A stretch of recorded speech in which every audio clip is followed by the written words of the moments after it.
இவரோட பேரு சுப்புனி, இவரோட பேரு சப்புனி. இவங்க தாத்தா மங்குனி புதைச்சு வச்ச புதையில நோக்கிதான் இவங்க பயணிச்சிட்டு இருக்காங்க. இவங்க கடந்த 10 வருஷமா பழைய சோறு மட்டுமே தின்னு இவங்க வாழ்க்கையை அர்ப்பணிச்சு அந்த புதையில நோக்கி பயணிச்சிட்டு இருக்காங்க.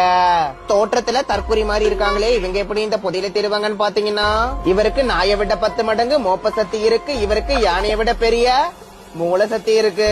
10 வருஷ தேடலுக்கு பிறகு ஒரு வழியா இன்னைக்கு அவங்க அந்த புதையில கண்டுபிடிச்சிட்டாங்க.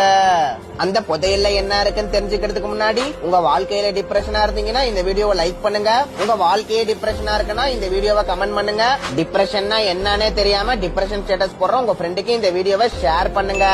இவங்க கஷ்டப்பட்டு கண்டுபிடிச்சு அந்த புதையில திறந்து பார்த்தா அது உள்ள 4 துண்டு பேப்பர் இருக்கு.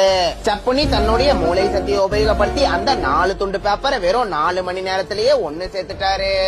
அந்த ஒண்ணு சேர்க்கப்பட்ட பேப்பரை பார்த்ததும் அவங்க அதிர்ச்சியில உறைஞ்சு போயிட்டாங்க.